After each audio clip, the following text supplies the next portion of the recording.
शाहबान अली खान, अजीमुल्लाह मुसलमान,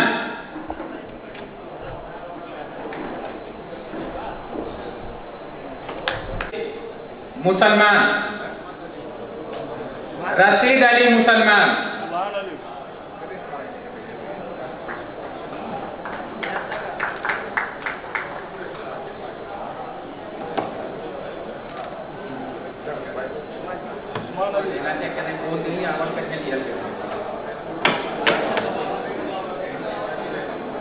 रशीद अली मुसलमान, हाजी गजर तेली मुसलमान,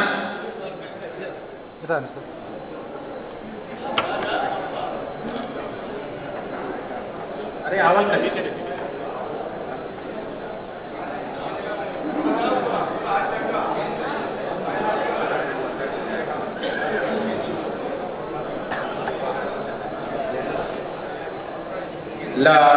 यो सभाबाट बाहिर हुनुभएका महानुभावहरूलाई सभा हालमा प्रवेश गरिदिन हुनको लागि म हार्दिक अनुरोध गर्दछु।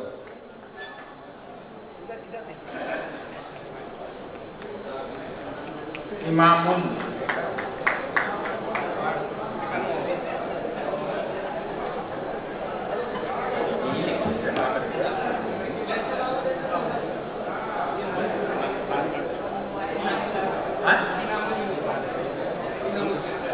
इनामुद्दीन मुसलमान,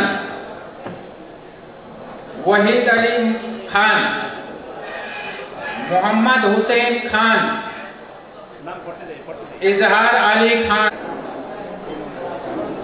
रियाजुद्दीन मुसलमान, ग्यासुद्दीन मुसलमान, ग्यासुद्दीन मुसलमान, कलामुद्दीन मुसलमान, कलामुद्दीन दर्जी, मोहम्मद फारूक मुसलमान, भगवान दास ठाकुर, पंकज ठाकुर, अब्दुल हाई मुसलमान, सफीउद्दीन खान, मोहम्मद रफीक,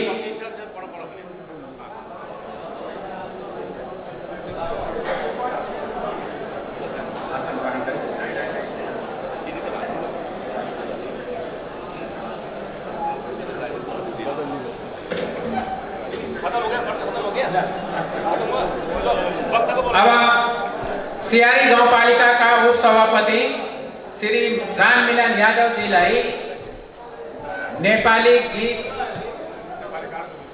नेपाली कांग्रेसको गीत यो मञ्चमा आएर राखिदिन हुनको लागि हार्दिक अनुरोध गर्दछु।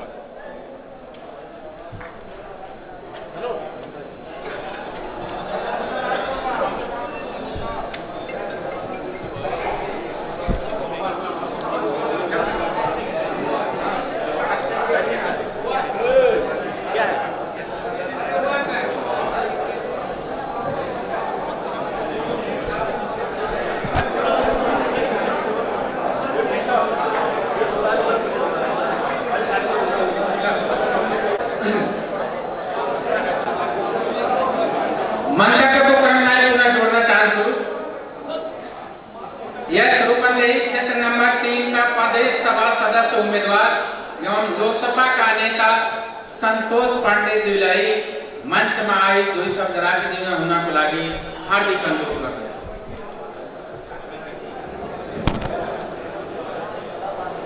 धन्यवाद। आज आप लोगों ने अपना मूल्यवान समय देकर जिस कार्यक्रम में उपस्थिति दर्ज किया है, इसके लिए मेरे व्यक्तिगत तरफ से और 5 दलीय गठबंधन की तरफ से बहुत बहुत धन्यवाद। आप सभी को आग्रह करने हम लोग आज आए हैं। राष्ट्र में लोकतंत्र की रक्षा, संघीयता का रक्षा, हर एक जाति धर्म का रक्षा, उनके सम्मान के लिए आज 5 दलीय गठबंधन इस 4 गते होने जा रहे मुंगसीर के निर्वाचन में आप लोगों के बीच में आया है। और बहुत ऐसे जनाब अभी बोल कर गए, मेरी बातें रख कर गए मुस्लिम समुदाय की, तो मैं कहता हूं उस नेपाल में मुस्लिम समुदाय कोई बाई चांस आके नहीं बैठा हो, वो बाई चॉइस है, उसने किया, उसका अधिकार है नेपाल में रहना, इसे कोई नहीं रोक सकता है। मैं आप सभी को जानकारी कराना चाहता हूं।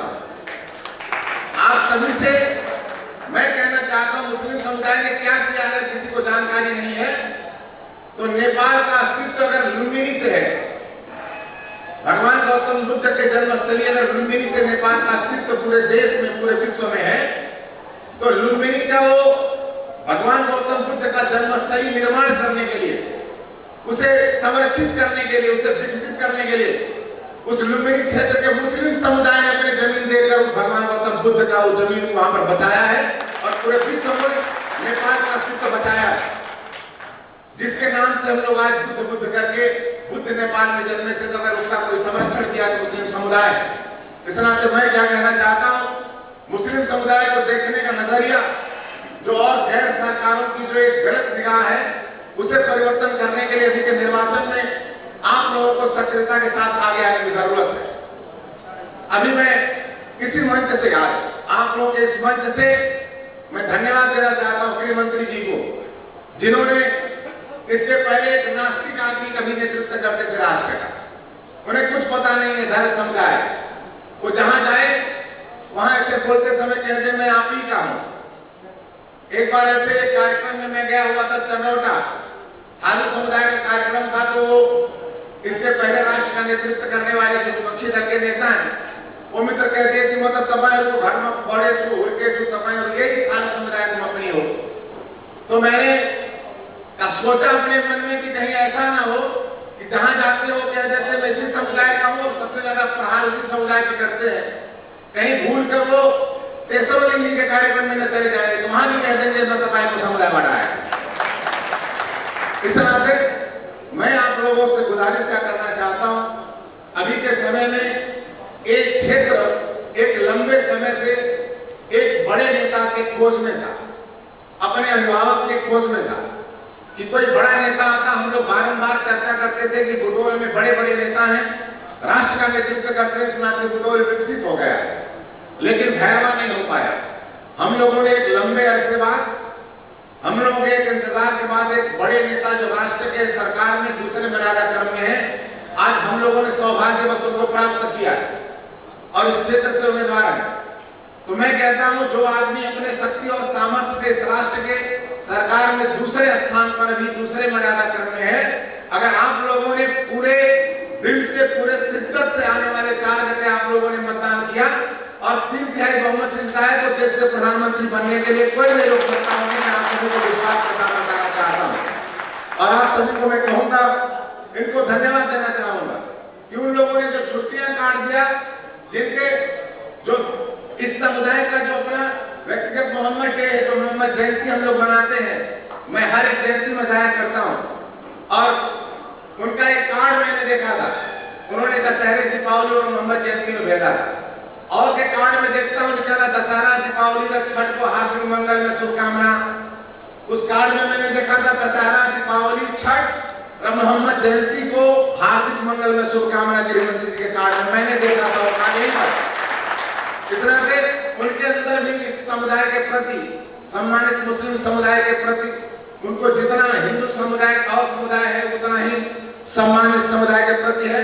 इन्होंने जो छुट्टी मिलाने का काम किया, मैं इनसे आग्रह करूंगा आने वाले दिन में उसका व्यवस्था संविधान में इस तरह हो कि जब मन करे तब काट दे, जब मन करे तब छांट दे नहीं। आने वाले दिन में 5 दलीय गठबंधन का सरकार इस राष्ट्र में बनेगा और वो छुट्टी निरंतर इस समुदाय को मिले, मैं आग्रह करना चाहता हूँ। और मैं आप सभी को कहता हूं कि जैसे हम लोग इस राष्ट्र में स्कूल, कॉलेज, विभिन्न शिक्षा के लिए काम हो रहा है, आने वाले दिन में 5 दलीय गठबंधन की सरकार बनने के बाद मदरसा का बात करते हैं, मस्जिद की बात करते हैं, कब्रिस्तान की बात करते हैं, उसको भी इस राष्ट्र में रहने वाले कुछ मित्र हैं, अभी चुनाव जीतने के लिए नई नई बात लाते हैं, कहते हैं फलाना राष्ट्र बनाई देनी और राष्ट्र बनाई देनी। अरे नाम लिख दोगे हिंदू राष्ट्र, नाम लिख दोगे क्रिश्चियन राष्ट्र, नाम लिख दोगे मुस्लिम राष्ट्र, उससे नहीं होगा। आम जनता को अनुभूति होना चाहिए कि नेपाल राष्ट्र है, हम लोग पहले नेपाली है, उसके बाद हम लोग और जाति का बात करें। यहाँ पर कोई एक राष्ट्र बना देने से एक आदमी के नाम से उससे कुछ होने वाला नहीं है। बहुत ऐसे विकसित राष्ट्र है लोग अमेरिका, वहां पर कोई जाति धर्म का बात नहीं है। आने वाले दिन में हम लोग जातीयता का विकास का बात से भी ज्यादा मैं चाहता हूँ। कल मौलाना साहब ने कहा था, हम लोग खजुरिया में थे, कि इंसानियत की बात है, जातीयता का विकास से ज्यादा मानवता का विकास हो, हर धर्म का सम्मान हो, हम चाहते हैं और सरकार करेगा। आप सभी को मैं जानकारी कराना चाहता हूँ। इस राष्ट्र में हर आदमी को शिक्षा, स्वास्थ्य पूर्वाधार, कृषि क्षेत्र, अन्य क्षेत्र का समग्र विकास हो, ये मैं गृह मंत्री जी से कहना चाहता हूं। आने वाले दिन में मैं जहां जाता हूं तो लोग मुझसे कहते हैं कि ये बड़ा वाला रिंग रोड कब बना देंगे, कैंसर का हॉस्पिटल कब बना देंगे। तो मुझे लगता है वो बड़ा बात तो सिर्फ माइक में बोल सकता, बना सकने का क्षमता अभी राष्ट्र में संघीयता एक लंबे समय के बाद 5 वर्ष हुआ है। अभी प्रदेश के पास वो अधिकार नहीं है जो खाली बोला और कर दिया। अभी संघीय सरकार ही बड़ा योजना ला सकता और कर सकता है। तो बड़ा नेता अगर हम लोगों ने पाया है तो इस क्षेत्र के समग्र विकास, भौतिक पूर्वाधार, शिक्षा, स्वास्थ्य, हर विकास के लिए अगर हम लोग इनको निर्वाचित करके भेजते हैं तो निश्चित रूप से जो देश का नेतृत्व करने का क्षमता रखता है इस क्षेत्र को, वो काठमांडू अगर अंतरराष्ट्रीय शहर पहला है तो दूसरा अंतरराष्ट्रीय शहर बनाने का क्षमता इनके अंदर है और वो बनेगा। मैं आग्रह करना चाहता हूँ और आप सभी ने जो एक समय दिया, आप लोगों ने जो बुलाया, हमारे फैज सर ने कहा कि एक कौम, मैं सुनता हूँ जगह जगह कहते हैं मुसलमान वो है जिसके पास मुसल्लम ईमान है, वो है मुसलमान। इस नाते इन्होंने कहा कि 1 लीटर पेट्रोल लिए बिना ये समुदाय, सम्मानित समुदाय आप लोगों को मतदान करेगी। तो मैं भी आप लोगों को विश्वास के साथ कहना चाहता हूँ, मंसिर 4 घंटे के बाद आप लोगों ने जो अपना श्रम, जो अपना परिश्रम जो खर्च करेंगे इस निर्वाचन में, इस 5 दलीय गठबंधन को जिताने के लिए, उसका सूद ब्याज के साथ आप लोगों को वापस करेंगे। इसका आप लोगों के साथ गारंटी के साथ कहना चाहते हैं। और आप सभी ने समय दिया इसके बाद, इसके लिए आप लोगों को फिर से एक बार मेरे अपने हृदय से, तहे दिल से हार्दिक धन्यवाद देते हुए, आपको शुक्रिया अदा करते हुए अपनी वाणी को विराम देता हूँ। धन्यवाद, नमस्कार, अस्सलाम वालेकुम। यस, नेपाल सरकार का माननीय गृह मंत्री जिलाई अन्यत्र कार्यक्रममा कहीं जान परेको हुनाले अब कार्यक्रमलाई अलिकता तलामाथि गरेर यस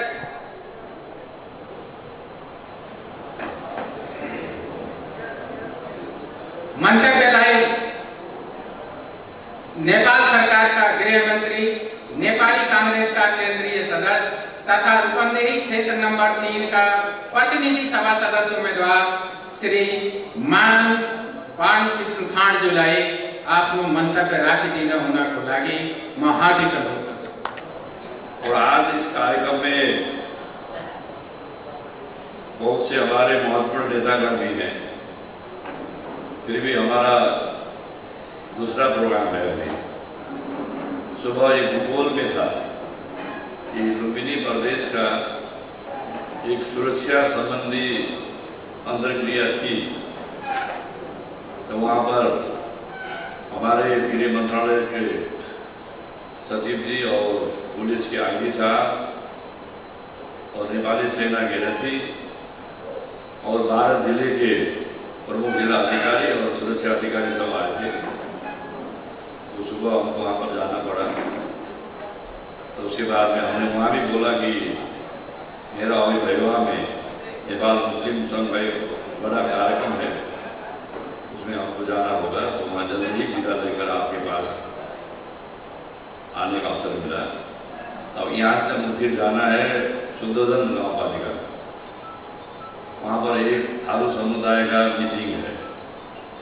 उसके बाद में हमारा वहाँ पर पार्टी का भी दूसरा मीटिंग है और तीसरी मीटिंग है 4:30 बजे।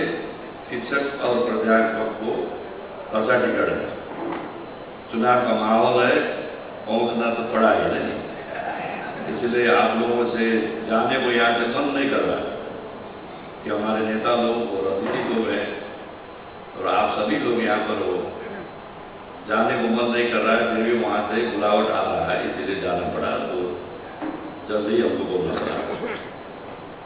नेपाल एक बहुजातीय, बहुसांस्कृतिक, बहुभाषिक, बहुधार्मिक देश है, इसलिए सबको मिलजुल के ही रहना होगा।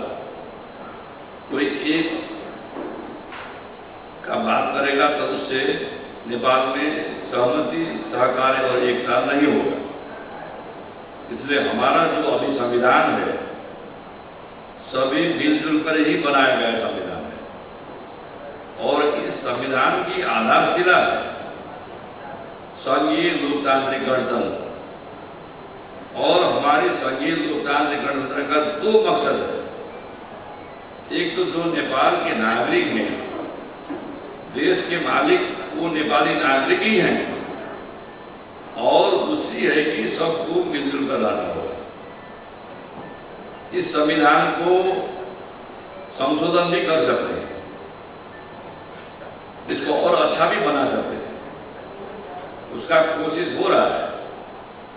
खासकर नेपाली कांग्रेस और हमारे गठबंधन दल के नेता पार्टी की संविधान में और अच्छा किया जाए, लेकिन उसकी जो बुनियाद है, जो जग है, उसको नहीं बदलना होगा।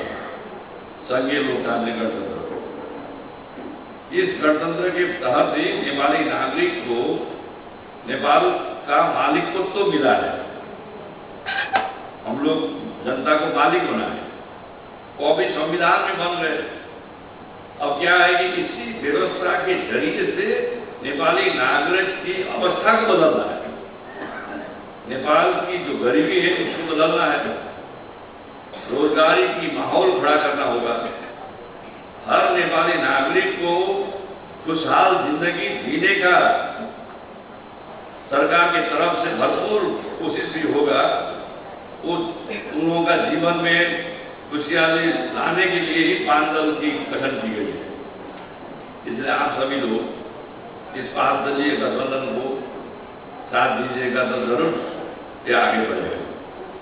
और नेपाली कांग्रेस की क्या है कि ये धार्मिक स्वतंत्रता, राजनीतिक स्वतंत्रता, वैचारिक स्वतंत्रता और आर्थिक समानता को जोड़ देने वाला पार्टी है कि नेपाल में कोई आदमी किसी मजहब में, किसी धर्म में खुश होता है तो उसको वो मजहब और धर्म के लिए सरकार को साथ देना पड़ेगा। इसीलिए संविधान में ये व्यवस्था किया गया है। और कोई हमारे साथी लोग हैं दूसरे पार्टी वाले, उन लोगों का ये एडजस्टमेंट नहीं हो रहा। वो लोग चाहते हैं कि पुरानी व्यवस्था को ही लौटाए, पुराने शासन को ही लाए, लोकतंत्र को भी खत्म कर दिया। और लोकतंत्र और धार्मिक स्वतंत्रता एक ही सिक्का का 2 पाटा है। जिस देश में धार्मिक स्वतंत्रता होगा वहां पर लोकतंत्र की बुनियादें मजबूत होती जाएगी। जहां पर लोकतंत्र की बुनियाद मौजूद है वहां पर धार्मिक स्वतंत्रता होगा। इसलिए हम लोग चाहते हैं कि लोकतंत्र की भी बुनियाद और मौजूद हो, धार्मिक स्वतंत्रता का भी माहौल अच्छा बने। 2046 साल में नेपाल में एक बहुत बड़ा आंदोलन हुआ। नेपाली कांग्रेस के बड़े नेता थे गणेश मान सिंह, जिसमें प्रसाद भट्टराई, गिरिजा प्रसाद गोयल, उन्होंने नेपाली वामपंथियों के साथ संयुक्त आंदोलन की ऐलान कर दी। तो उस आंदोलन को सफल कराने के लिए हम लोग देश भर के विद्यार्थी साथियों के बीच में जाते रहते हैं। उस टाइम हम नेपाल विद्यार्थी संघ के केंद्रीय अध्यक्ष थे, जहां पर एक बड़ा सम्मेलन हुआ था गणेश मान जी के हर कंपाउंड में, चाक्सीबारी में। उसमें हमको भी इसी तरीके से संबोधन करना था कि हम वहां पर बोले थे कि देश की आजादी के लिए नेपाल के हर नौजवान कुर्बानी के लिए तैयार है। भगवान बोल दिए। बरमुला जी बारा जिला में थे उस टाइम में, बारा जिला के बड़े नेता थे। तो हम पहुंचे बीरगंज, वहां पर बातें हुआ, भाषण हुआ, छलफल भी हुआ। तो उसके बाद बीरगंज से हमको जाना पड़ा कलैया में हम पहुंचे। उसके बाद फिर बीरगंज लौट के हमको जाना पड़ा रौतहट। तो रौतहट हम पहुंचे रेल से। उस टाइम में बस बहुत कम ही होगा, तो रेल से ही जाना पड़ा। उधर बॉर्डर के बाहर जाकर रक्सौल से रेल में चढ़ के जाना पड़ा गौर बाजार। तो गौर बाजार में हम पहुंचे तो वहां हमारे बड़े नेता थे शेख इद्रीस, रौतहट के बहुत बड़े नेता थे। तो उनके हम पहुंचे तो वो चारपाई में ही थे। तो हमने उनको दुआ सलाम किया, जय नेपाल बोले तो बोलो कोई जी आप आप आए, बहुत अच्छी बात हुई। तो आपको यहाँ गौर पे भी कार्यक्रम में तो भाषण करना ही है, लेकिन मेरा एक आपसे क्या बात मशविरा है कि आप हमारे गांव पे जाओ। तो उन्होंने कुछ अपने आदमियों से बोला, इनको ले जाइए हमारे गांव में, रात में वहीं पर रखिए, सुबह इनको वहाँ सबसे मुलाकात करके फिर गौर लाना पड़ेगा। तो जो बैल वाला गाड़ी होता है ना, बैल वाले गाड़ी में बैठ के वहाँ से बहुत मजे से चक चक चक चक राजपुर जाने का मौका मिला। रात में पहुंचे तो वहाँ खाना खाना खाए और रहने लगे। तो सुबह हमको वहाँ से जगाया गया और नहाने के बाद में हमको एक मदरसा में ले गए। कल शाम को जिस मदरसा में हम गए थे वैसा ही बड़ा मदरसा था और वहाँ पर सैकड़ों आदमी लोग थे। फिर हमको कहा गया कि आप चलिए यहाँ बोलिए। अब हम आंदोलन करने के लिए आए हैं, युवा नौजवान को जगाने के लिए आए हैं। तो वहां पर बड़े बड़े मौलाना साहब के आगे क्या बोले? तो बोले नहीं, तो आप तो केंद्र अध्यक्ष है, आपको तो कुछ ना कुछ बोलना ही होगा।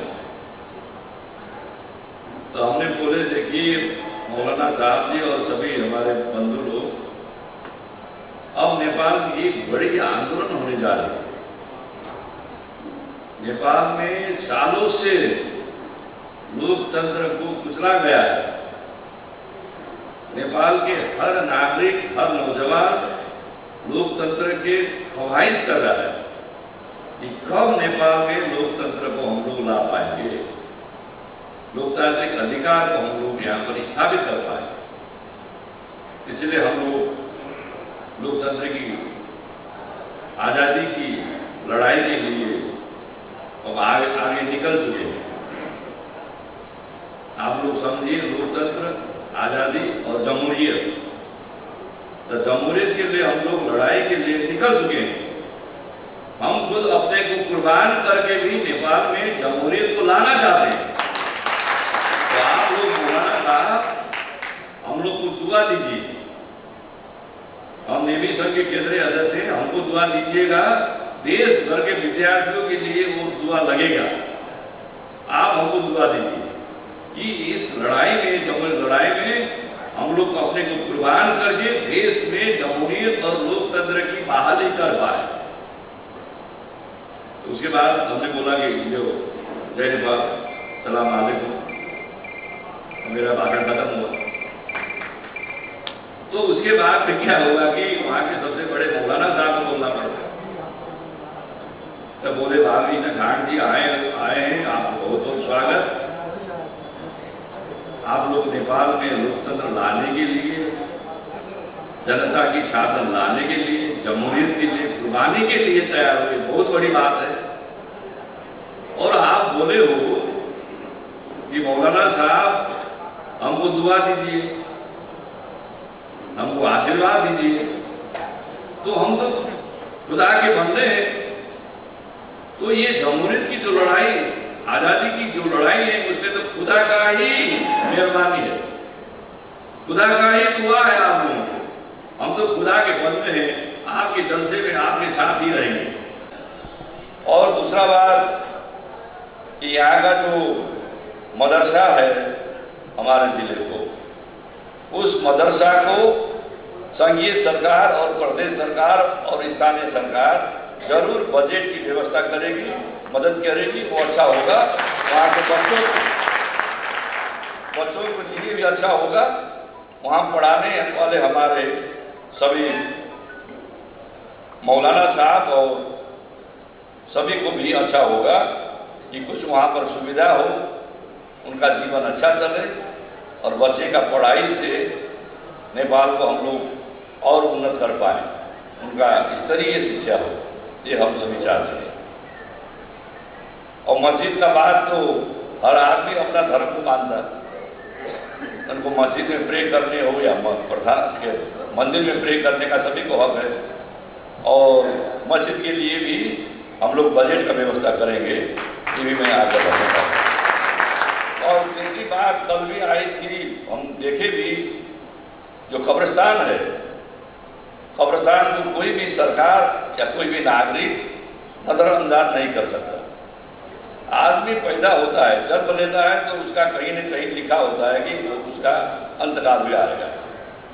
इसलिए उनको व्यवस्थित करने का हम लोगों का दायित्व है, राज्य का दायित्व है कि हर जगह पर, हर बस्ती पे, हर शहर पे अच्छी सी कब्रिस्तान हो। कब्रिस्तान में क्या होता है कि अपने को ही दफनाया जाता है, तो आदमी उनसे मिलना चाहे, उनके साथ अपना भावना को शेयर करना चाहे तो वहाँ पर जाता है आदमी लोग, और वहाँ अपना घुटने टेक कर बोलता है कि देखिए पापा जी, हम छोटे ही थे, आप चल बसे, अभी आपकी दरकार थी मेरे लिए, मेरे परिवार के लिए, फिर भी आप चल बसे हो, फिर भी आप हमको पैदा किए हो, आपको बहुत बहुत धन्यवाद। हम आपके ही ब्लड से बने हैं, तो जब तक हम रहेंगे, हमारे परिवार रहेगा, हमारे पीछे वाला संतान रहेगा, आपको कभी हम भूल ही नहीं पाएंगे। आप तो सदा मेरे दिल दिमाग में रहे हो। आप भी जाके वहाँ पर प्रे करता है। अब कब्रिस्तान ही नहीं है, किसी खाली जगह पर दफना दिया गया, किसी गड्ढे में दफना दिया गया। तो इसीलिए नेपाल के सभी जगह पर सभी संप्रदाय का, किसी का घाट हो सकता है पशुपति में जैसा, किसी को कब्रिस्तान होगा दफनाने के लिए। सभी संप्रदाय के कब्रिस्तान भी एक विकास की बहुत बड़ी आयाम है। तो आदमी क्या करेगा, वो कब्रिस्तान में जाएगा, उनको समझाना में वहाँ पर फूल भी चढ़ाएगा। अब यहाँ हम 2 दफा हमारे संतोष पांडे जी ले गए थे हमको, तो वहाँ पर इतनी बड़ी बड़ी झाड़ी है। हम हमारे मेयर साहब आज सुबह ही बोले कि हमारा जो भैरवा का पुलिस SSP कार्यालय का पीछे का जो शांति नगर पीछे का कब्रिस्तान है, उसको आप पहले सफाई कराइए। वहाँ नदी में हम लोग तटबंध बनाएंगे, उसका जमीन का कटान को हम रोकेंगे, और उस कब्रिस्तान को एक पार्क की तरह जो आदमी जाएगा वहाँ पर बैठेगा, फूल चढ़ाएगा अपने गार्जियन के पास। कभी कभी तो आदमी अकेले भी बात नहीं करता, आप और हम लोग भी अकेले भी बात करते हैं, भगवान गढ़ हमको रक्षा करो, अल्लाह हमको रक्षा करो, आदमी अकेले ही बोलता है।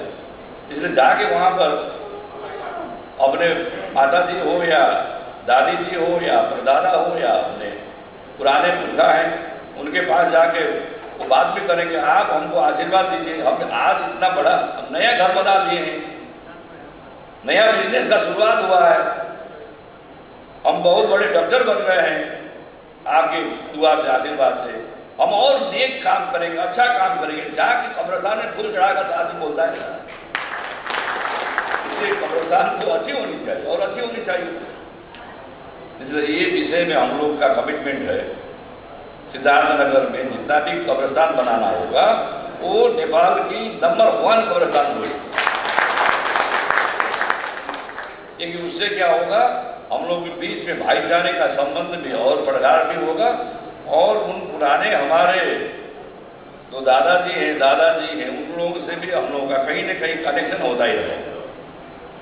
वो लोग हम लोगों को दुआ देते रहेंगे, चलो हमारे परिवार वाले अच्छे करते रहो, हमारे सिद्धार्थनगर वाले और अच्छे करो, देश में अपना नाम रखो। इसीलिए कब्रिस्तान भी अच्छा ही बनेगा।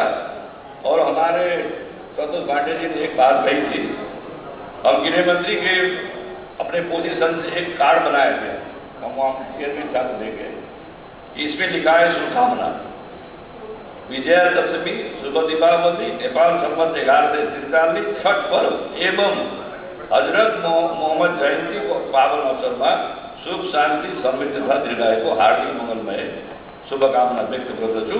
बालकृष्ण खाँड, गृह मंत्री, नेपाल सरकार। ये कार्ड तो हम पहले भेजे ही थे, मिला है कि नहीं मिला मालूम नहीं। ये हम अपने बालकृष्ण खाँड के तरफ से नहीं, नेपाल के गृह मंत्री के तरफ से एक कार्ड बनवाए थे हम। ये कार्ड बनवाने का क्या हुआ कि ये रिकॉग्निशन हुआ, एक मान्यता जैसी हो गई। इसलिए हम हमारे सरकार के प्रधानमंत्री सम्माननीय शेरवार देवबा और गठबंधन के सरकार सभी धर्म को समान हक देने के लिए हम लोग का कमिटमेंट है। यही बात हम आग्रह करना चाहते हैं। दूसरा, जो छुट्टी हुई तो आप लोग बोलते कि छुट्टी पैसे मांगने से नहीं मिला। ये छुट्टी का मतलब क्या हुआ? विदा हुआ, घर बैठो, ये नहीं। छुट्टी का मतलब विदा है, अभी घर बैठी, वो नहीं। छुट्टी का मतलब है सम्मान।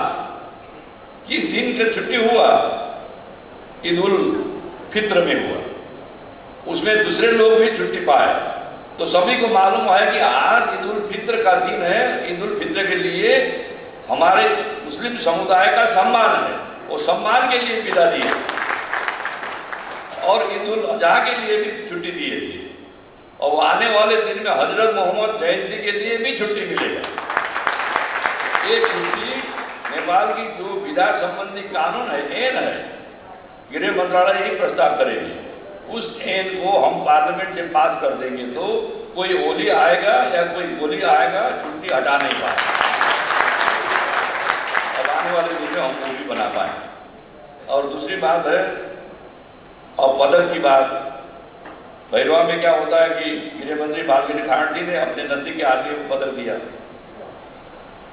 तो पदक तो देना ही पड़ा। तो 3 तो आप लोग के समुदाय के नेता लोग को ही मिला। एक पदक मिला इश्तियाक अहमद खान, जब वो यहाँ के मेयर साहब थे, उससे पहले ही उनको मिला था। तो दूसरा मिला हमारा मौलाना फैजुल्लाह साहब। आप मौलाना जी यहाँ हो कि नहीं, आपको भी मिला। और तीसरी पदक मिली इशरत अली अंसारी लुम्बिनी टेलर का।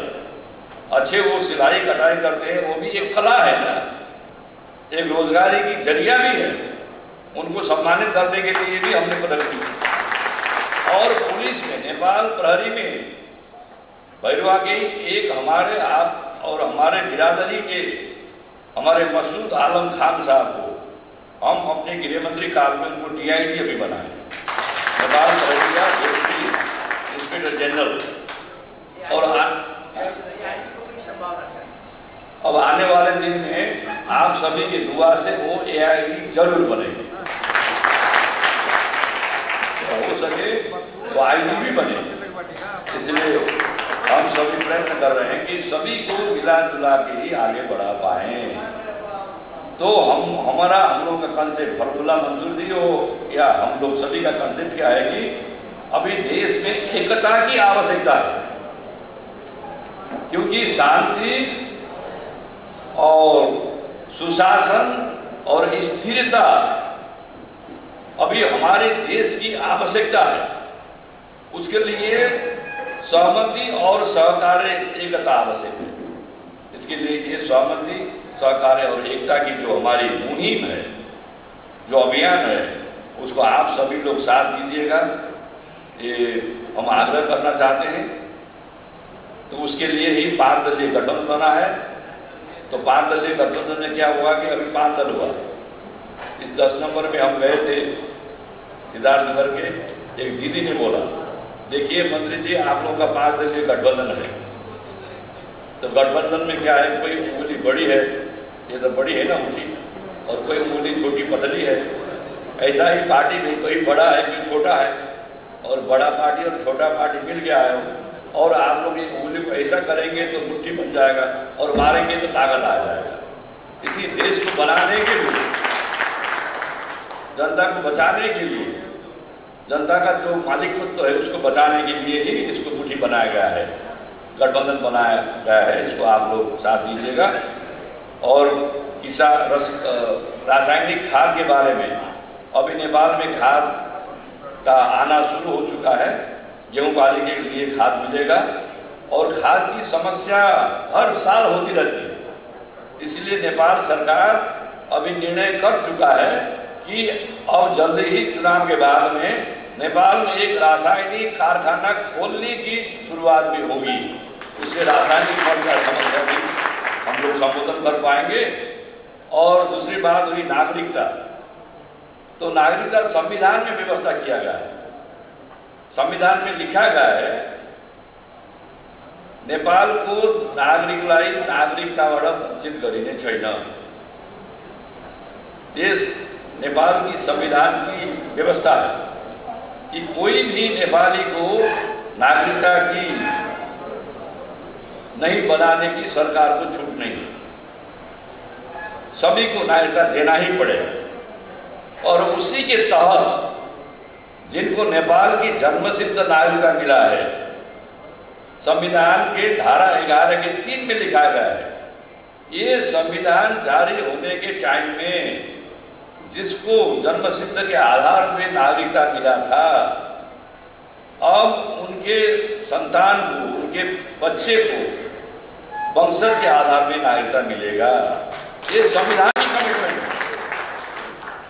तो उसी को पूरा करने के लिए जब देवबा सरकार बना तो हम लोग को नागरिकता विधेयक ले आना पड़ा।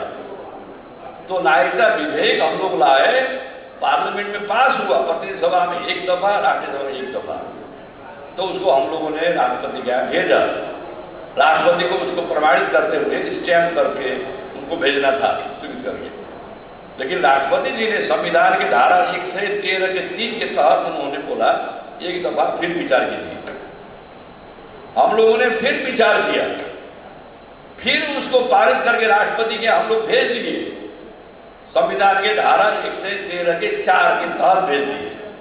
तो ये धारा जब प्रयोग हुआ संविधान की, तो राष्ट्रपति को 15 दिन के भीतर उसको स्वीकृत कर देना चाहिए था। अभी भी राष्ट्रपति उस विधेयक को स्वीकृत नहीं किया। तो राष्ट्रपति ने इस विधेयक को प्रमाणित न करने के वजह से ही नागरिकता की जो समस्या थी, उस समस्या को हल करने का रास्ता अभी रुकावट बन गया। इसलिए हम लोग चाहते हैं कि इस निर्वाचन में इस विधेयक को आगे बढ़ाने के लिए भी कुछ न कुछ तो उपाय ढूंढना ही होगा। इसके बारे में हमारे नेता फरमुल्ला मंसूर जी बोलेंगे कि कैसे नागरिकता का समस्या को संबोधन करने का उपाय निकलेगा। तो हम आप लोग बताना चाहते हैं कि नागरिकता नहीं मिलने की वजह से क्या हो रहा है। और नेपाल में जन्म सिद्ध के आधार में 1,90,726 ये जन्म सिद्ध के आधार में नागरिकता मिलने वाले नेपाली हैं। उनके माताजी भी नेपाली हैं, उनके पिताजी बाप भी नेपाली हैं, फिर संतान को नागरिकता नहीं मिल रहा है। तो उसको विधेयक बनाने के लिए हम लोग आगे आए तो विधेयक में रुकावट आ गई। तो नागरिकता न मिलने की वजह से क्या हो रहा है, नेपाल के बच्चे हैं, नेपाल के भूमि में पैदा हो गए हैं, वो नेपाल के ही नागरिक हैं, फिर भी उन लोगों को नागरिकता नहीं मिल रहा है।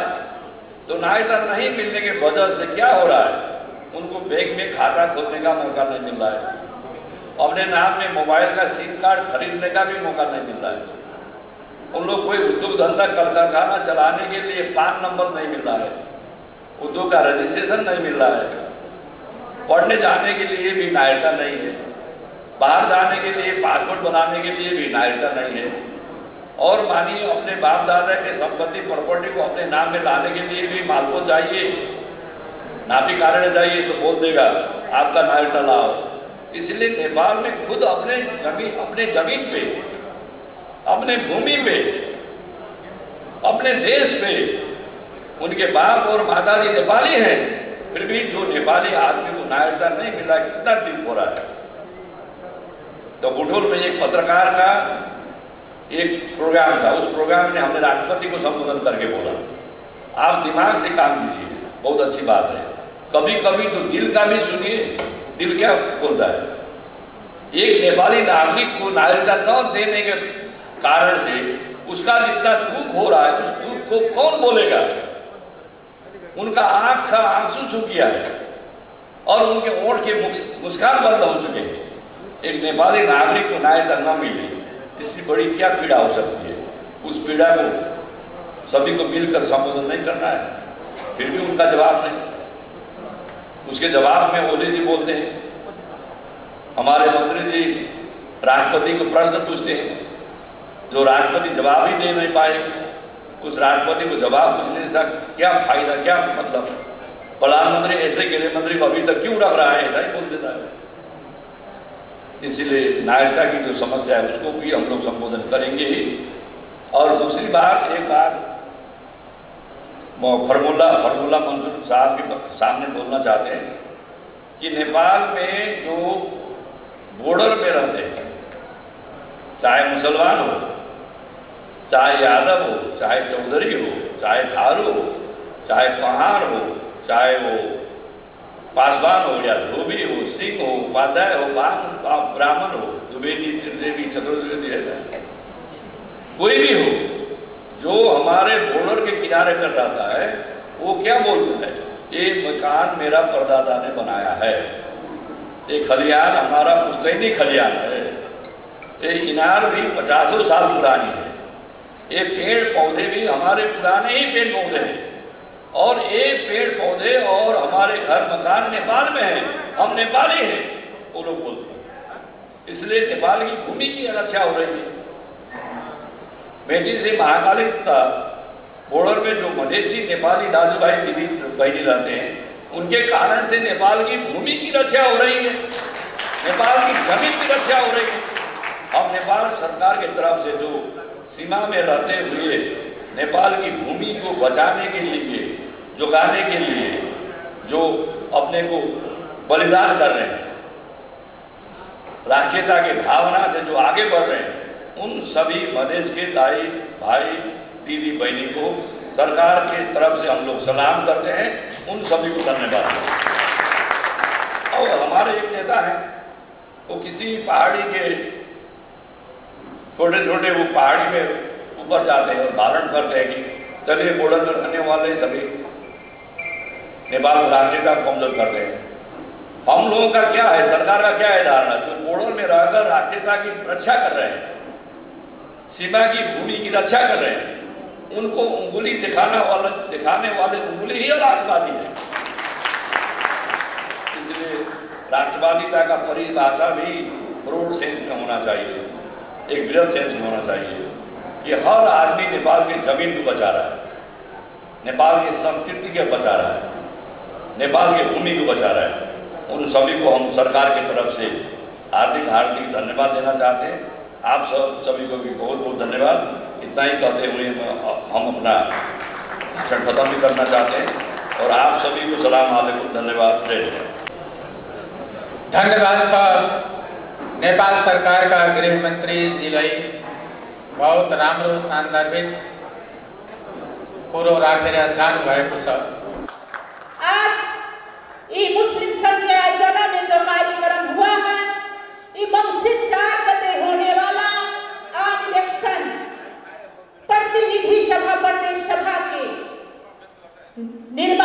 इलेक्शन में यहाँ के उम्मीदवारों का प्रत्यक्ष तर्फा की उम्मीदवार और प्रदेश सभा के प्रतिनिधि सभा के उम्मीदवारों का विजय कराने के लिए हम लोग 5 दलीय गठबंधन के साथ उम्मीदवारों का विजय कराने के लिए आज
पाने लगे। इसलिए हम लोग का सब जात जाति के अधिकार सुनिश्चित करने वाला यदि पार्टी है तो नेपाली कांग्रेस पार्टी है। इसमें महिला का भी संरक्षण है, इसमें दलित का भी संरक्षण है, इसमें मुस्लिम का भी संरक्षण है, इसमें मधेसी का भी संरक्षण है, इसमें सब जात जाति का संरक्षण है। सबके हितकारी पार्टी है तो नेपाली कांग्रेस पार्टी है। इसलिए आप लोगों से हमारा गुजारिश यही है कि जो इस देश में जितना भी व्यवस्था आया है नेपाली कांग्रेस की सरकार के नेतृत्व में आया है, हम लोग का हक अधिकार सुनिश्चित जो है तो नेपाली कांग्रेस पार्टी ने किया है। इसीलिए एक गठबंधन के विकल्प में और कोई नहीं है। इसलिए हम आप लोगों से फिर से भी गुजारिश करना चाहते हैं कि आप लोग अत्याधिक मत से हमारे साझे उम्मीदवार को सब लोग ईमानदारी पूर्वक, वाम लोग गठबंधन के सब लोग ईमानदारी पूर्वक नेता लोगों को, उम्मीदवार लोग को विजय कराया जाए। कहते मैं अपना बात यहीं पे अंत करना चाहती हूँ और फिर भी मैं सब लोग को यहाँ पे हार्दिक शुक्रिया और धन्यवाद देना चाहती हूँ। धन्यवाद। जय नेपाल। अस्सलाम वालेकुम। जय गठबंधन। नेपाली कांग्रेस का केंद्रीय सदस्य तथा नेपाल मुस्लिम संघ का केंद्रीय अध्यक्ष जनाब अब्दुल सत्तार ज्यूलाई आफ्नो 2 शब्द राखिदिनु हुनको लागि म हार्दिक अनुरोध गर्दछु। धेरै कुराहरू माननीय गृहमन्त्रीज्यूले भनेर गइसक्नु भएको छ। हामीहरूको टार्गेट पनि त्यही नै हो। यहाँ 2टा गठबन्धनका कुराहरू आएका छन्। एउटा वाम गठबन्धन, अर्को लोकतान्त्रिक गठबन्धन। वाम गठबन्धन र झन्डै 2/3 सरकारको अवस्था, शासन व्यवस्था, रवैया, घमण्ड, जनता केही होइनन् भन्ने सोच, केन्द्रीकृत शासन व्यवस्थामा गएको कुराहरू हामीहरूले भोगेकै हो। यसलाई सौभाग्य मान्नुपर्छ। जुन जुन नेताहरूले जसरी सेक्रिफाइस गरेर यो लोकतान्त्रिक गठबन्धन बन्यो, यो गठबन्धन यो मुलुकका लागि, यो संविधानका लागि, सम्पूर्ण नेपालीहरूको भाग्यको लागि यो एउटा अचोक गठबन्धन बनेर आएको छ। यहाँ कुनै एउटा दलदेखि अर्को दलसम्म कुनै नीति सिद्धान्त मिलिरहेको अवस्था होइन। तपाईहरूलाई लागेको छ कि यो गठबन्धन मात्रै सत्ता प्राप्तिका लागि भन्ने जुन लागेको होला, तपाईहरूलाई व्याख्या गरिएको छ, वास्तवमा सत्ता प्राप्तिका लागि होइन। यो गठबन्धन ठुलो बलिदानपछि, लामो समयपछि जुन जनताका प्रतिनिधिहरूले बनाएको संविधान थियो, जुन संविधानमा जनताका हक र अधिकारहरू, समुदायका हक र अधिकारहरू, धर्मका बारेमा धार्मिक हक र अधिकारहरू, जुन जुन कुरा जनताका प्रतिनिधिहरूले अक्षरमा उतारेका थिए, यो सबैलाई रक्षा गर्नका लागि यो पार्टीले गठबन्धन भएको। तपाईहरुलाई याद होला, जब वाम गठबन्धन बनेको थियो, केपी ओलीको नेतृत्वको सरकारले पहिलो बैठकबाट धार्मिक विधाहरू कटाउँदै थियो। पहिलो प्रहार वामहरूको कहाँ हुँदो रहेछ? धर्ममा। त्यसपछि धार्मिक असहिष्णुता बढ्छ अनि सरकार आफ्नो पावर लिनेन, केन्द्रीकृत शासन व्यवस्था लागू गर्ने मनस्थितिमा खास गरेर वामहरूको विचार जान्छ। यो अस्वाभाविक होइन, हामीलाई अस्वाभाविक लागेको छ, तर यो उनीहरूको नीति अन्तर्गत भएको हुनाले हामीलाई अस्वाभाविक लाग्यो। हाम्रो नीतिले जो भन्दै, हाम्रो जुन प्रजातान्त्रिक लोकतान्त्रिक नीति छ, सबै धर्मावलम्बीहरूले सबै समुदायहरूले, सबै क्षेत्रहरूले, चाहे त्यो तराईको होस्, चाहे त्यो पहाडको होस्, चाहे त्यो जुनसुकै ठाउँको नेपालकोले होस्, मानव अधिकारको पूर्ण पालना गर्नुपर्ने, मानव अधिकारको पूर्ण पालना गर्न पाउने, धार्मिक आफूले सोही चाहेको धर्म व्यवस्थामा चल्न पाउनुपर्ने र मानवताको एउटा जुन मानवले पाउने जुन हक र अधिकार हो त्यसको परिपालन गर्न पाउने व्यवस्था भयो। त्यो व्यवस्था भनेको लोकतन्त्री सिद्धान्तमा मात्रै रहन्छ।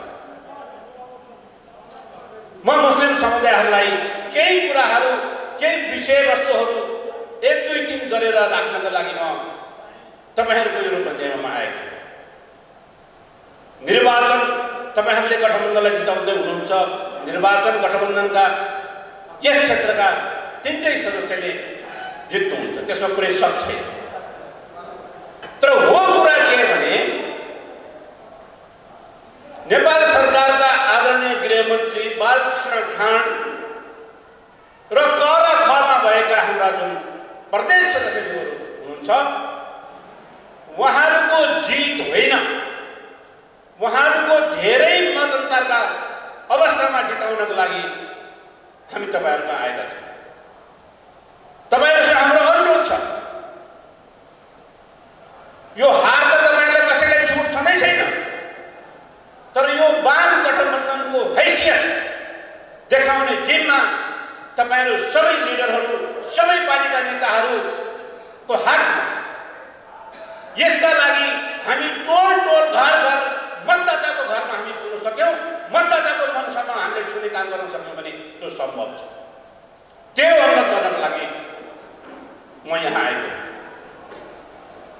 मुस्लिम साथीहरू श्री मदरसामा 50,000, 25,000, 1 लाख दिन्छु भनेको घरमा अब बहकिने अवस्था छैन।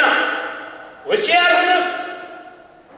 तपाईको मस्जिद चलाउने एउटा कोही छ, ले चलाउँछ, अहिलेसम्म चलाएर तपाईहरु आउनु भएको छ। तपाईको मदरसा तपाईले चलाएर आउनु भएको छ, तपाईले कसैसँग लिएको छैन। तपाईको कब्रस्तानमा अहिलेसम्म दफनाकै छ। तर समस्या के छ भने कब्रस्तानमा दफनाउनु, मदरसा खोल्न सक्नु, खोल्न पाउनु, मस्जिदमा नमाज पढ्न पाउनु, यति तपाईको अधिकार हो। यो तपाईको नैसर्गिक अधिकार छ। मेरो भनाइ यस क्षेत्रबाट निर्वाचित भएर गठबन्धनले जित्यो भने प्रदेशका सांसद पनि यही हुनुहुन्छ। म भन्न चाहन्छु, हामी नीति निर्माणमा जानुपर्छ। कब्रस्तानको जग्गा छ, छुट्याइदिएको छ, तर तपाईको नाउँमा छैन।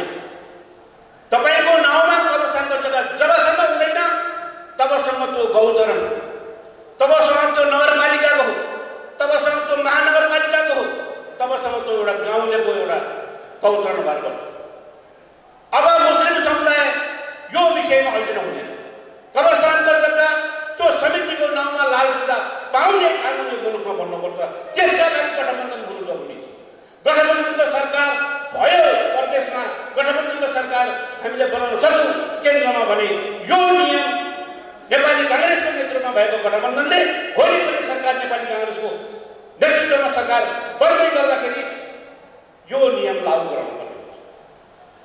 यसको नियम गर्नु पर्यो, यसको लालपूजा पाउनु पर्यो। त्यसपछि मात्रै मुस्लिमको अधिकार सुनिश्चित गरेको ठहरे। त्यति मात्रै होइन, यत्रा ठुला विज्ञापनहरू खोज्छन्। हुन त आदरणीय नेताले भनेर जानुभएको छ, पुलिसमा हाम्रा उपल्लो स्तरमा हाम्रा नेताहरू छन्। यो अपवाद छ। संविधानले निर्दिष्ट गरेको प्रतिशत, चाहे त्यो राज्यको तहमा होस्, चाहे त्यो अरू गैर सरकारी संस्थाहरूमा हुने विज्ञापनमा होस्, त्यहाँ मुस्लिमको आरक्षण अहिलेसम्म किन निर्दिष्ट हुन सकेका छैन जब संविधानले निर्देशन दिइसकेको छ। यस्ता खालका नियमहरू बनाउनका लागि यो गठबन्धनको सरकार हुन जरुरी छ। त्यसकारणले तपाईहरुलाई मेरो अनुरोध के छ भने गठबन्धनका उम्मेदवारहरूलाई जिताउनु हामीहरूको पहिलो फर्ज बनेको छ।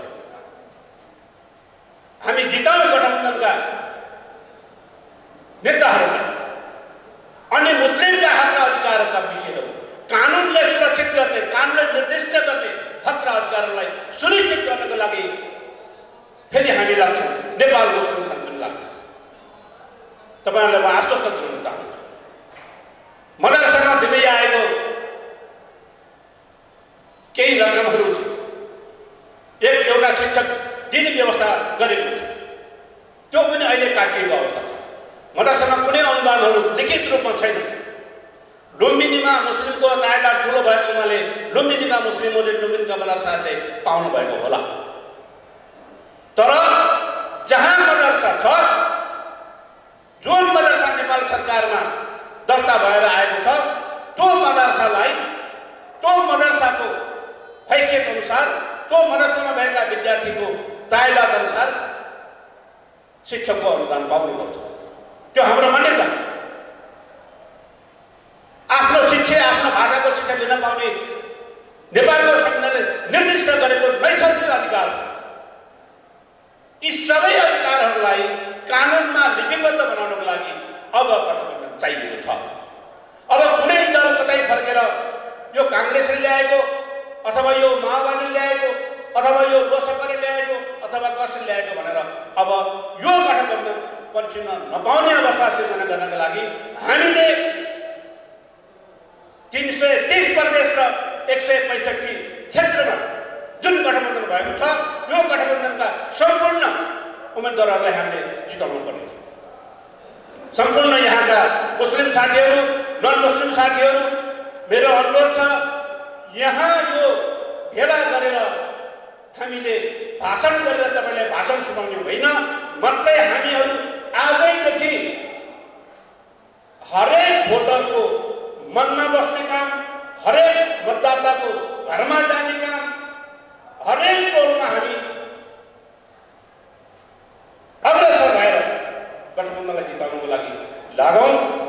धेरै कुराहरू मैले राख्नुपर्ने कुराहरू छन्, तर यो निर्वाचनको बेला भएको हुनाले निर्वाचन मात्रैमा सीमित रहेर कसरी हुन्छ यो गठबन्धनलाई जिताउनेमा तपाईँहरू लाग्नुहोला, यही मेरो अनुरोध गर्दै मलाई यहाँ सबै साथीहरूलाई एकता गरेर समय उपलब्ध गराइदिनु भयो। नेपाल मुस्लिम सङ्घ जिल्ला कार्य समितिका सभापति र सबै पदाधिकारी सदस्य साथीहरूलाई धन्यवाद दिँदै म बिदा हुन्छु। धन्यवाद। जय नेपाल। अस्सलाम वालेकुम। अब प्रमुख अतिथि नेपाली काङ्ग्रेसका केन्द्रीय सह महामन्त्री श्री फर्मुल्ला मन्सुरजीलाई आफ्नो मन्तव्य राखिदिनु हुनको लागि हार्दिक अनुरोध गर्दछु। आज रूपन्देही जिला के निर्वाचन क्षेत्र नंबर 3 के चुनाव के संदर्भ में मुस्लिम संघ द्वारा आयोजित इस कार्यक्रम में विशेष करके प्रतिनिधि सभा के उम्मीदवार, देश के गृह मंत्री, नेपाली कांग्रेस नेता बालकृष्ण खाड़ जी और प्रदेश सभा के उम्मीदवार संतोष पांडे जी ने जनता के बीच में अपनी जो प्रतिबद्धता है गठबंधन के उम्मीदवार की हैसियत से उन लोगों ने रखा है। मैं कल से आज तक संतोष पांडे जी की बात सुन रहा हूँ, यहाँ के जनता के बीच में जो चर्चा सुना, बालकृष्ण खाड़ जी गृह मंत्री एवं नेपाली कांग्रेस के नेता हैं, तो हमारे मधेश के तरफ यहाँ के कल्चर उसमें ज़्यादा अंतर तो नहीं है, लेकिन हम लोग जब अपने घर में अपने बेटी के लिए एक संबंध खोजने जाते हैं तो हम लोग देखते हैं कि ये परिवार हमसे भी मजबूत है कि नहीं, इसका गुजर बसर जो है वो खुशहाली से इसका जिंदगी बसर होगा कि नहीं, और जो दुल्हा है उसका चरित्र कैसा है, वो गजेड़ी है, जुआड़ी है, शराबी है, अपांग है, ये भी देखते हैं। उसी तरह से उस परिवार का खानदान को भी देखते हैं कि उसका खानदान कैसा है। जैसे भैंस खरीदने जाते हैं हम लोग तो हम लोग पूछते हैं कि उसकी माँ कितना दूध देती थी, तो उसी तरह से इस निर्वाचन, इस चुनाव में उम्मीदवार के रूप में हमें उम्मीदवार को भी देखना है और वो उम्मीदवार का राजनीतिक पृष्ठभूमि, उसकी राजनीतिक प्रतिबद्धता और जनता के प्रति उस पार्टी की जवाबदेहिता क्या है, ये दोनों चीज को देख करके हमें इस निर्वाचन में मत देना है। अगर हम लोग ये दोनों चीजों का विश्लेषण नहीं करेंगे तो बहुत बड़ी समस्या आएगी देश के साथ। तो मैंने कहा कि संतोष पांडे जी यहाँ के जनता के बीच से उभरे हुए नेता हैं। जनता की समस्या में रात दिन वो लगे रहे, तब वो जनता के प्रतिनिधि के रूप में प्रदेश सभा में मंत्री भी रह चुके हैं और नेपाली कांग्रेस के नेता बालकृष्ण खाड़े, वो देश भर में इतने लोकप्रिय हैं कांग्रेस के भीतर। आगामी दिन में वो नेपाली कांग्रेस के नेतृत्व कर्ता के रूप में आए। तो आज एक राजनीतिक प्रतिबद्धता की जो बात है, नेपाल में जमहूरियत की स्थापना की लड़ाई 70 वर्ष से लड़ाई था कि देश की मालिक नेपाली जनता बने। आज मुझे बहुत खुशी की बात भी महसूस हो रही है कि नेपाली कांग्रेस के नेतृत्व में जो जमहूरियत की लड़ाई की शुरुआत हुई थी, तो आज कांग्रेस पार्टी के उम्मीदवार भी यहाँ पर हैं। आज लोसपा के उम्मीदवार संतोष पांडे जी हैं। लोसपा पार्टी के अध्यक्ष महंत ठाकुर जी, वो वर्षों जेल बिताए हैं। विशेष करके जनकपुर एरिया का कोई जेल, कोई सड़क बाकी नहीं है जहां उनका खून नहीं बहा है जमहूरियत की लड़ाई में। तो वो जो इस जमहूरियत के चलते, जिस लोकतंत्र के चलते आज इस देश के तमाम जाति धर्म वर्ग के लोगों को अपना एक धार्मिक पहचान मिला है। आज यहां बहुत साथी लोग कह रहे थे कि मुसलमानों को हक को राज्य ने नहीं समझा, उसको लिपिबद्ध करना चाहिए। सभी साथी लोग मशगूल हैं, विशेष करके अगुआ नेता लोग यहाँ उपस्थित हैं। मैं आप लोगों को कुछ जानकारी कराना चाहता हूँ। हम लोगों ने सुना है कि जब सीता जी को खोज के लिए, सीता जी को लाने के लिए लंका जाने की जब बात आई तो गंगा में पुल बनाने का बात आया सेना को जाने की। तो हनुमान जी भी वहां पहुंच गए, वो भी पत्थर उठा के डालने शुरू किए। तो वहां कुछ लोगों ने कहा कि बाबा आपके लिए तो बाण की जरूरत ही नहीं है, आप तो पवन पुत्र हो, आप तो उड़ कर जा सकते हैं। तो हनुमान जी को मालूम हुआ कि उनके भीतर तो उतनी अथाह शक्ति है। तो उसी तरह से यहाँ बहुत से साथियों ने बोला कि मुसलमानों का हक नहीं है, मुसलमानों का हक दिया जाए। तो मैं कहना चाहता हूं कि इस देश में सही में मुसलमानों की पहचान नहीं थी, सही में मुसलमानों की राजनीतिक अधिकार नहीं थी। लेकिन जब अंतरिम संविधान बना, विभिन्न आंदोलन के बाद, 62-63 के बाद 63 साल में जब अंतरिम संविधान बना और देश के प्रधानमंत्री गिरिजा प्रसाद कोइराला थे, तो उस अंतरिम संविधान में 2 व्यवस्थाएं की गई कि इस देश के मुसलमानों को उनका धार्मिक पहचान मिलना चाहिए। और गिरिजा प्रसाद कोइराला के उस कैबिनेट में मैं भी था मंत्री, और नेपाल के इतिहास में पहली बार ईद और बकरीद की छुट्टी उसी कैबिनेट ने मंजूरी देकर के किया। और 2074 साल में शेर बहादुर देवबा प्रधानमंत्री थे और मैं फिर उस कैबिनेट में मंत्री था। और यहाँ अब्दुल सत्तार जी मुस्लिम संघ के अध्यक्ष के रूप में हमें आकर के कहा था साथियों के साथ कि मोहम्मद डे के भी अवसर पर छुट्टी मिलना चाहिए। तो कैबिनेट में प्रस्ताव ला करके शेर बहादुर देवबा जी के प्रधानमंत्री काल में मोहम्मद डे का छुट्टी का व्यवस्था। तो 64 साल से लेकर 74 साल तक लगातार ईद और बकरीद की छुट्टी मिल रही थी।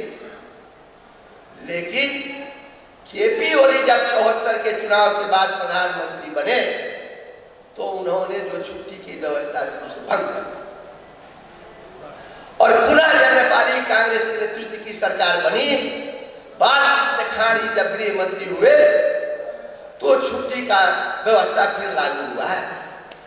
तो ये व्यवस्था आज ये छुट्टी ही नहीं है। 64 साल में नेपाल सरकार ने ये स्वीकार किया कि इस देश के मुसलमान इस देश के मालिक हैं। उनको भी हरेक जाति के तरह, हरेक संप्रदाय के तरह अपना धर्म मानने की आजादी है और राज्य का जिम्मेवारी है, राज्य का कर्तव्य है कि उसको उस जिम्मेवारी के साथ देखा जाए। तो राज्य ने पहचान दिया कि इस देश में मुसलमान है और ये हमारा जो पहचान बन चुका है इसे अब कोई नहीं मिटा सकता है।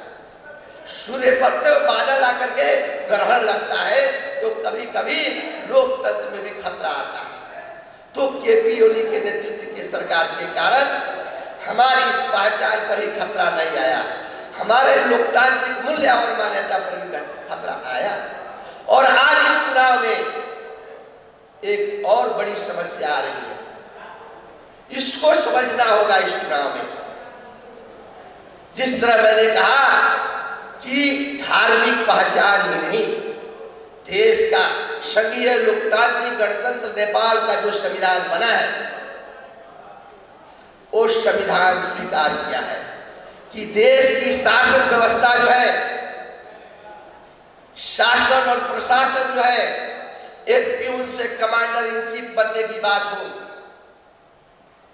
एक प्रदेश सांसद से लेकर के संघीय संसद की बात हो, उसमें एक मुसलमान का उपस्थिति जब तक नहीं होगा, एक थारू का उपस्थिति जब तक नहीं होगा, एक दलित का उपस्थिति नहीं होगा, एक जनजाति का उपस्थिति नहीं होगा, एक खास और एक महिला की उपस्थिति नहीं होगा, तो प्रदेश संसद नहीं बन सकता है, सरकार नहीं बन सकता है, केंद्रीय संसद नहीं बन सकता है, सरकार नहीं बन सकता है।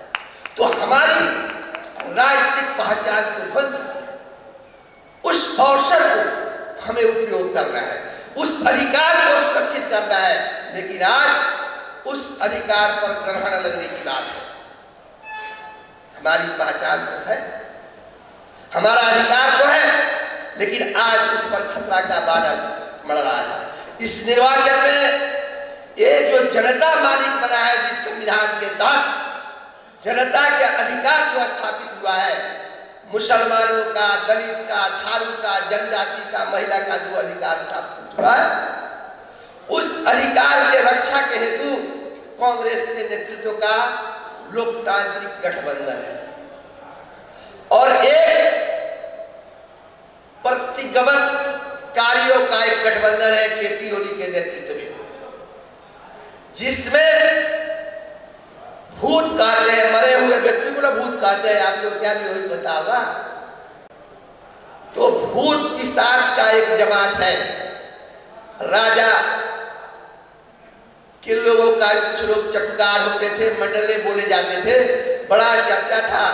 दीपक बोहरा और निरंजन थापा के गुंडागर्दी से उस वक्त आक्रांत था सिद्धार्थनगर और देश भर में चर्चा था कि ये मंडले गुंडागर्दी सिद्धार्थनगर में बहुत है और उन लोगों को पुलिस कुछ नहीं बोलता था क्योंकि ये मंडले लोग राजा के दलाल थे। तो आज वो लोग नया रूप लेकर के आए हैं, रामप्रभा पार्टी के रूप में वो लोग हैं और उनका राजनीतिक एजेंडा है, जानते हैं क्या, कि फिर राजा को लाना है, भूत को ले आया है मनुष्य बनाने के लिए। उनका एजेंडा है कि एक ही जाति का धर्म हो। आज यहाँ के मुसलमान, इस्लाम धर्मावलंबी, यहाँ के हिंदू, यहाँ के बौद्धिस्ट, यहाँ के ईसाई धर्म के लोग, सबको अपना धर्म मानने की आजादी जो है, राज्य के नजर में, नेपाल राष्ट्र और नेपाल सरकार के नजर में सभी धर्म के लोगों के प्रति, सभी धर्म के प्रति वही सम्मान, वही अवसर और वही जिम्मेवारी जो है, उसे वो लोग समाप्त करना चाहते हैं। तो उनके साथ किसका गठबंधन है? तो केपी ओली का गठबंधन है। केपी ओली का गठबंधन का सरकार बना तो यहां उसी भूतकाल में ले जाने के लिए दीपक बोहरा लगे हुए हैं। क्या आपको मंजूर है? आज इस देश में रहने वाले सभी धर्म के लोग जिनको आज पहचान मिला है, जिनको अधिकार मिला है, वो अधिकार दीपक बोहरा को लूटने देने के पक्ष में आप हैं तो उस गठबंधन को वोट दीजिए। अगर वो अधिकार को सुरक्षित रखना है तो लोकतांत्रिक गठबंधन है, उसके पक्ष में खड़ा होना पड़ा। और मैं कहना चाहता हूं, यहाँ बहुत मुसलमान भाई बोल रहे थे, नेता लोग बोल रहे थे, आप अगुवाई करें समाज में, आप जनता के बीच में जाकर के इस बात को कहना पड़ा कि तो दीपक बोहरा जैसे प्रवृत्ति और दीपक बोहरा का गठबंधन अगर आगे आया तो कल हम चैन से नहीं रह पाए, सम्मान के साथ हम अपना सर उठाकर नहीं चल सकते। फिर एक दास्ता की जंजीर यहां खड़ा होगी। आज था, उस वक्त भी एक व्यवस्था था, काठमांडू के नारायण हिटी से देश भर में हुकूमत होता था। सर झुका करके राजा से पीछे हट करके चलना पड़ता था और देश के मालिक राजा थे। अब इस देश का मालिक मुसलमान है, इस देश का मालिक हिंदू है, इस देश का मालिक दलित है, इस देश का मालिक थारू है। तो आज जनता को जो अधिकार मिला है, इस अधिकार को, इस संहिता के चलते जो आप गांव का सरकार है, आज प्रदेश का सरकार है, आज समावेशी सिद्धांत के द्वारा इस देश के तमाम जाति धर्म के लोग को, वर्ग के लोगों को जो अधिकार है, उसको समाप्त करने के लिए संहिता का विरोध का एजेंडा आज राप्रपा के चुनावी दस्तावेज में है। तो इस राजनीतिक अधिकार पर वो लोग आक्रमण करना चाहते हैं। अगर दीपक बोहरा प्रवृत्ति यहाँ हावी हुआ तो हमारा ये अधिकार भी लूटा जाएगा। तो सबसे बड़ी बात है कि हमारी धार्मिक राजनीतिक पहचान, अधिकार को सुरक्षित करने के लिए इस लोकतांत्रिक गठबंधन को जिताना जरूरी है। आज मैं 2 दिनों से हूं यहाँ सिद्धार्थनगर में, एक चर्चा है कि जनता की आवाज तो लोकतांत्रिक गठबंधन के पक्ष में है। बालकृष्ण खान जी, संतोष पांडे जी का चुनाव में कोई मुकाबला नहीं है, लोग तो चुनाव जीत रहे हैं। लेकिन लोग एक भय संशय भी वहां पर बोल रहे हैं कि बहुत बड़ी दौलत भ्रष्टाचार से कमाया है दीपक बोहरा, और वो रात में पैसा बांटकर चुनाव का गणित गड़बड़ करने के फेर में है। पहले तो दूसरे का वोट चुरा करके पंचायत काल में लोग जीतता था, आजकल तो चटक नहीं चलेगा। लेकिन इस किस्म की बात भी मैं सिद्धार्थनगर में सुन रहा हूं। तो चंद पैसे में, चंद टुकड़ों में हम अपना भविष्य, हमारे बच्चों का भविष्य, इस देश के भविष्य के साथ खिलवाड़ करेंगे या न्याय के पक्ष में चलेंगे, सत्य के पक्ष में चलेंगे। आज इस निर्वाचन में, इस चुनाव में सबसे महत्वपूर्ण बात है यही, यह निर्णय करने की समय है कि हम, हमारी कौम, हमारा समाज शांति के साथ रहे, विकास के रास्ते पर चले, सबको साथ में लेकर के चले। इस किस्म की राजनीतिक विचार लोकतांत्रिक गठबंधन, नेपाली कांग्रेस की नेतृत्व का जो गठबंधन है, 5 दलीय गठबंधन, वो लोकतंत्र के प्रति समर्पित है। उसके नेता बीपी कोइराला देश के प्रधानमंत्री थे। वो जेल में रहना पसंद किए 10 वर्ष, लेकिन जनता को अधिकार को राजा के पैर में रख करके प्रधानमंत्री बनना पसंद नहीं किए, स्वीकार नहीं किए। हम लोग 6 बार जेल गए, 200 वर्ष जेल बैठे हैं लोकतंत्र की जनता के मालिक बनाने के लिए। तो आज नेपाली कांग्रेस के नेतृत्व का जो गठबंधन है, उसके उम्मीदवार बालकृष्ण खाड़ जी को और संतोष पांडे जी को जिताना सिर्फ इन लोगों को जिताना नहीं है, इन लोगों को जिताने का मतलब है कि यहाँ लोकतंत्र को जिताना है, संघीयता को जिताना है, यहाँ जनता के अधिकार को गारंटी करने का बात है। इसलिए मैं आप लोगों से, मेरी आवाज सुनने वाले सभी भाइयों और बहनों से मैं यही कहूँगा कि नेपाली कांग्रेस के नेतृत्व का ये लोकतांत्रिक गठबंधन है, उसके उम्मीदवार को आप लोग जिताइए। जहां जहां आप लोग का पहुंच हो वहां वहां जाकर के जिताइए। और यहाँ लोकतांत्रिक गठबंधन के उम्मीदवार, नेपाली कांग्रेस के उम्मीदवार बालकृष्ण खाड़ जी का चुनाव चिन्ह गाछी छाप है। आप लोग गाछी बोलते हैं, गुरु बोलते हैं, पेड़ बोलते हैं। उनका निर्वाचन चिन्ह पेड़, पेड़ में छाप लगा करके बालकृष्ण खाड़ जी को विजयी कराइए 4 गते के चुनाव में मंगसिर का। और संतोष पांडे जी के लोसपा के उम्मीदवार का चुनाव चिन्ह है साइकिल छाप। साइकिल छाप पे मोहर लगा करके उनको विजयी कराइए, जनता को विजयी कराइए, लोकतंत्र को विजयी कराइए। यही बात कहते हुए मैं अपने वाणी को विश्राम देना चाहता हूँ। धन्यवाद। जय नेपाल, लाल सलाम, जय मधेश। कार्यक्रम संचालक एवं नेपाल मुस्लिम संघ के सह सचिव मोहम्मद सिद्दीक खान सर, आज इस कार्यक्रम के प्रमुख अतिथि केंद्रीय सदस्य पूर्व मंत्री श्री फरमुल्ला मंसूर जी और विशिष्ट अतिथि हाम्रो बीचबाट गइसक्नु भएको छ नेपाल सरकार को गृह मंत्री बालकृष्ण खाड़ जी, विशिष्ट अतिथि हाम्रो केंद्रीय सभापति, केंद्रीय सदस्य नेपाल मुस्लिम संघ को केंद्रीय सभापति श्री जनाब अब्दुल सत्तार जी, जुबैदा खातून जी केंद्रीय सदस्य, अनि हाम्रो